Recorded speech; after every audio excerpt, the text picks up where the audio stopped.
What's up, Two Gang? This is Living the Rich Life. And I am going to be doing a however many parts needed series on my life. It's not for anybody else, more so for its own posterity. So I'm going to keep these videos short because I myself don't like to watch long videos, so I definitely won't watch my own long video. What I'm going to be doing is updating me about what's going on in my life so I can remember. Trying to see if my life really is the way I think it is, which is a very, very long, seemingly unending series of unfortunate events.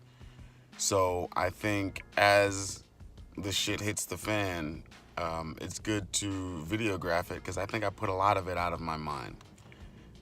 And that effort of staying positive or that fighter mentality to keep going, I think I just push a lot of the things that I think are negative in my life out of my head. So just to recap, where I'm filming right now is where I live. It's my car. I'll show you the hooch at some point and kind of go over car living as well. But for right now, I think just mentioning it and giving you a quick view. There's the east wing and there's the west wing.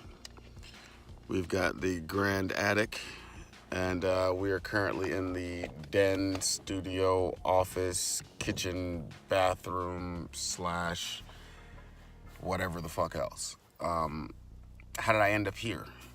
I got divorced many years ago, had a home, and that divorce was at the same time I was getting into another relationship. Unfortunately, never do that. And began depending on that young lady way more than I should have. And this is the result. So that's why you don't depend on anyone else.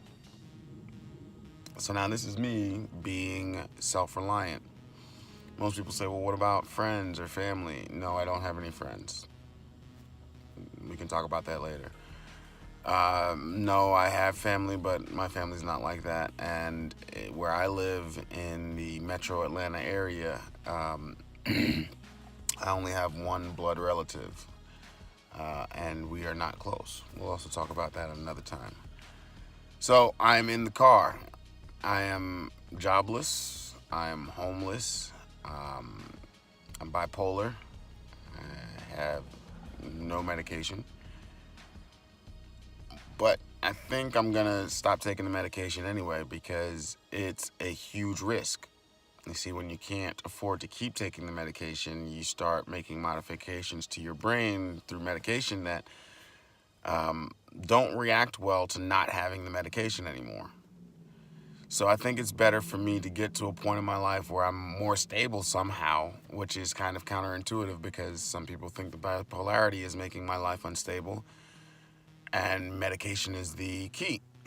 Yet, access to the medication is not readily available in order for my life to stabilize.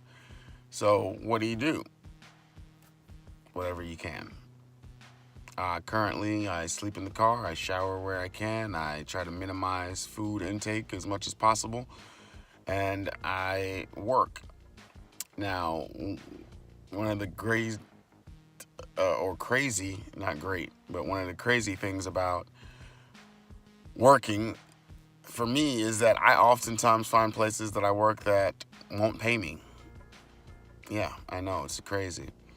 So for years on end, that whole time I had a home and was married, I was a car salesman. And countless dealerships that just won't pay you what they owe you. You might sell a car and you're supposed to make $500. You get your commission and it's $150, and they've got millions of excuses as to why your commission is $400 less. Or you sell a car and you're supposed to make a bonus based off that car being sold. Basically, let's say you sold 10 cars for the month. They'll hold over that last car until the next month and say, oh, well, so-and-so wasn't done. The service work hadn't been done on it, so it doesn't count as a complete sale because the RO wasn't closed, or that's the request order, wasn't closed on it. even though the car is sold, the person's driving it, they're off the lot, they're happy, they're gone. That's the difference between you making an extra $1,500 for the month, maybe. So after years and years and years of that, because that's what my mother did, that's that blood relative that I have here. That's all I knew. And I got fed up.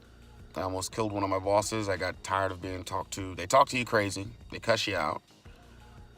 You got to be there all the time, selling cars, usually 12 to 16 hours a day, 5 to at least 6 days a week. Sometimes you get no day off at all because your whole team hasn't met certain sales quotas. So they'll just say, yeah, no day off for the last 2 weeks. Everybody's working bell to bell. They call it bell to bell, opening bell to closing bell. That's 9 to 9, or in some places, there's dealerships that are open until 10, 11 o'clock at night. I am a student. I'm in Clayton State University. I've changed my major probably 12 or 15 times over the, we're in 2019, and I started in 2005, so 14 years. I've been going to Clayton State University, studying different topics. Currently, it's law. The state of the legal system and the justice system in the United States is not favorable to males of my complexion. So as a survival tool, I am attempting to learn as much law as possible to keep myself out of trouble. I'm making these videos because trouble seems to find me. I don't go looking for trouble. It just finds me. Which is probably a bad thing to say. Maybe it's a self-fulfilling prophecy, but just being honest, that's why I'm making the videos, to see. So as it stands today, like I said, I've worked a job recently. I'm doing security. So I'm working as a security officer and not getting paid. And not just working as a security officer anywhere, but working as a security officer in Four Seasons projects in Atlanta, which is one of the worst projects in Atlanta. And the owner won't pay us. Not the owner of the projects, but the owner of the security company, Official Protective Services Incorporated or something like that. I think it's OPSI, but he's under some other company, Georgia Security Resources, LLC. Currently owes me $2,000. I live in my car. That $2,000 can go a really long way. You know what I mean? And I've been working for him for 3 weeks, and nada. So, and this is the second company. The first company was Watchman Security. I was working Oxford Townhomes and City of Refuge, and did the same thing. Agreed to pay $13 an hour and ended up giving me a check for $10 an hour. Yeah. Pays late, everything. So as a result, I have no car insurance. My car insurance is now lapsed, so I'm scared to move my car. I'm not sure what would happen. I'm on probation with the county of Fayetteville for DUIs, for my medication, for taking my medication. Riding around with pills like this and getting pulled over for lapsing my insurance, which wasn't lapsed. He just wanted to pull me over, and he saw my pills and gave me a DUI because on the bottle it says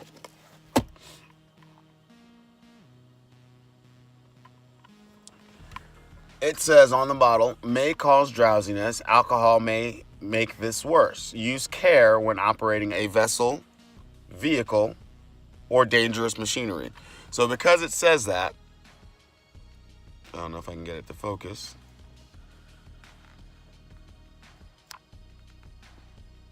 But you can see it says may cause dizziness right there. Because it says that on the bottle, they decided to give me a DUI. Yeah. Now, the way it works is you're not convicted of a DUI, no. But in Georgia, because they want to give you a DUI, they have what's called the implied consent law. So if they think you're DUI, which they thought I was DUI because they saw a bottle that says I might be dizzy, they decided to give me a sobriety test. Implied consent means if you don't take any of those tests, you automatically lose your license. They don't explain to you that you have an appeal process within 10 days to get that license back. And even if you lose your license, they give you a temporary license so you can keep getting to work, school, church, and hospital functions, stuff like that. No one tells you that, which is why I'm now taking the steps to learn the law on my own, because I ruined 2 years of my life taking a DUI plea because I thought I had no options. Once they pulled me over, wanted to give me sobriety tests, I thought I had to take them, thought I had to give them my blood because I smoke marijuana legally. Okay? Legally. Let me say that again. Legally in the state of Georgia. Have a THC card and everything. I'll probably find it at some point and show it to you. Let's see if I can find it real quick.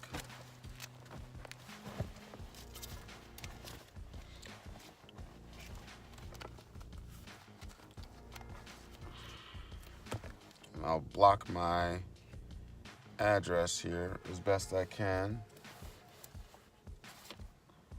Oh, it doesn't matter. I'm homeless anyway, So there is the THC card for the state of Georgia. Boom, bam, bow, knock, knock, knock.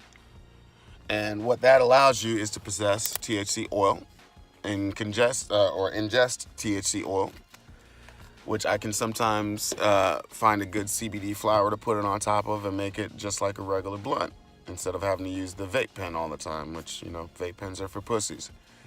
But nonetheless, because I have that in my system and I gave them my blood, DUI. Even though the law says that they can't prosecute me for having it in my blood because I have that card. So not knowing the law completely fucked me up. Then being black and wanting to go into Fayette County and fight a DUI and possession charge because the possession came from possession of marijuana in my blood, not actual possession of marijuana. But I possessed it in my blood, in my veins. That's the law, fellas. Because I possess marijuana in my veins, I am now on DUI for 2 years, DUI probation for 2 years. This is after I'm coming off of an assault probation for someone selling me the car that I'm in illegally. They sold me the car with no title. They never paid any taxes on the car. They never did any missions on the car.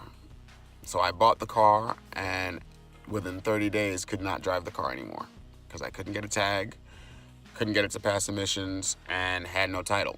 Had to do a title bond, had to borrow all kinds of money from folks that now no longer want to speak to me because I haven't been able to pay it back. But it seems like it was a decent decision because without that, I would be out on my ass.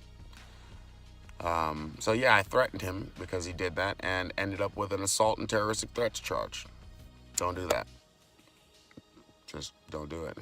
Don't threaten, just do it. Don't threaten, just do it. That was the lesson learned there. So with that being said, that's a quick update. It is roughly 11 o'clock. It's time for me to get stirring. Like I said, my entire life is a series of unfortunate events. I believe I'm doing this video documentary to pick up the pieces and see if my life really is the way I think it is, or if maybe I am omitting certain things mentally. Opportunities I've had to better my life maybe, or that I've squandered, or maybe just not seeing opportunities. Maybe misrepresenting my own situation to a certain extent. I don't know. I'm being honest with myself. I don't know what the problem is, but maybe a video of myself and being able to take a good hard look at myself from a posterity point of view might help. I'm not narcissistic at all. I don't use Facebook really unless I'm DJing. I love DJing, which I haven't been able to do because my life is so unstable. I don't Instagram that often unless I'm DJing something. I don't put my life out there. But for this, I don't think I'm putting my life out there. I think I am asking for help from the YouTube community to watch my life with me. Please leave your comments. Let me know what it is that you think, because this is my bathroom. Not cool. I sleep with one of these at the truck stops that I sleep at night. Gotta be safe. Has a little flashlight on it too. So at night, when I'm in my car and I need to find something that I dropped at the bottom of the car, maybe my car key because I was warming up the car, or my lighter because I was smoking a cigar, it's helpful. So little things like that are ways that I found to mentally overcome this little situation that I'm in, just finding little creature comforts. I've got a nice little sleeping bag that I found at Walmart for $5 in the clearance section. It's a youth sleeping bag, but being that I'm only 5'10" and it goes up to 5'7", I figured I don't need my whole head covered up anyway. I'm not 6'5", I think I'll be okay. I keep my Gore-Tex jacket on from the military, and right now my only plan is to find stable work. Yeah, that's it. You really can't move anywhere with no job. And with a job that's only paying you in cash and then doesn't actually pay you, you can't put that down on a leasing application either. I'm working on trying to get a security courtesy officer position somewhere. But just last night, I went to go talk to a bounty hunter friend, not really friend, an acquaintance I met through doing security, who was going to turn me on to doing bounty hunting. And the guy that he met me with, so the bounty hunter met us while we were doing security,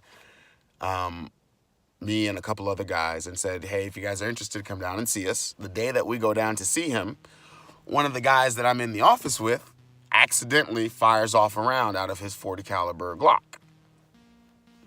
So now we're all on standby. Yeah, we were sitting there doing some dry fire exercises. He was going over and assessing how much we knew. He would like me to be on the team to help with medical casualties if there ever are any, and he wanted the other gentleman on the team because he was former police. And so in sitting there and asking us, hey, how much do you know, this, that, and third, he said, well, let me see how you react situationally, unload your weapons, da-da-da-da, and we thought they were all unloaded. Lo and behold, this guy's weapon was not. And he goes to go practice fire around and say, yeah, I would do it just like this, and boom! Shot a hole in the wall about this big in concrete, and the bullet ricocheted out and almost hit somebody else, so now the whole team's on standby. Again, a life of a series of unfortunate events. I said I have no insurance. I'm also worried about my tag. I own my car outright. I paid cash for it. Again, I told you the story how I got robbed. I gave that man $3,500 cash in student refund money. And as a result, I had no money left, which is why I was so pissed and I threatened him when I found out I couldn't do anything with the car. But I own the car, and that's all I own.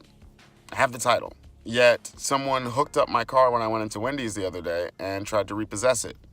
I almost shot him because I knew he was stealing my car. I would have went to jail because he was rightfully repossessing my car.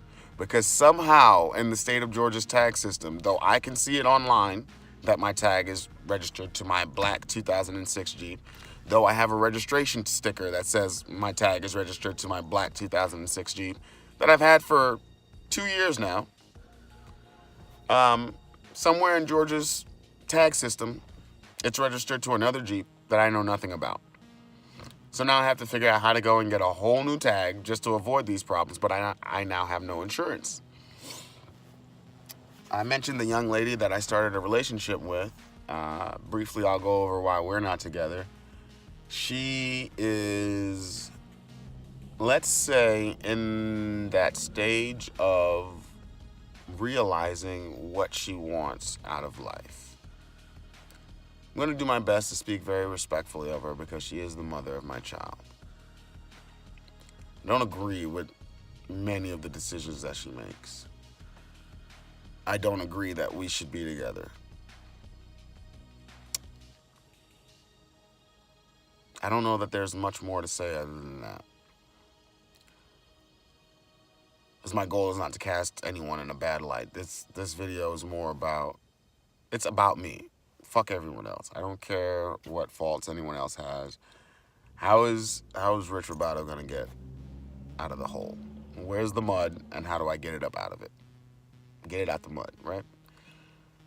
So, in essence, even if her and I were on great terms, it would be more of a crutch, as it has been, for me to stay with her. So maybe it's a good thing that we're not on good terms. We disagree often. Probably my fault. Let's just say it is. Cool. Whatever. And as a result, we no longer have that, symbiotic relationship to the point where we both want to do things for each other.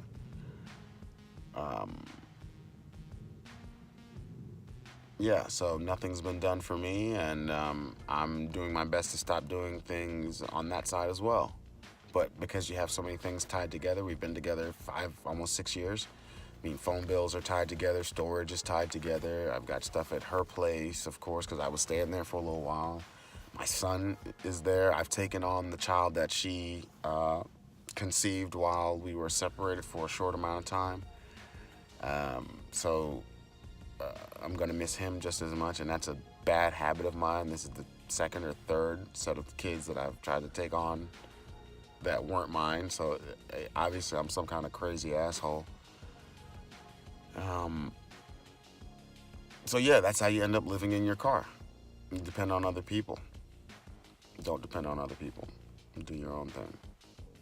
So this is me doing my own thing. I'm going to figure out how to get some more DJ gigs.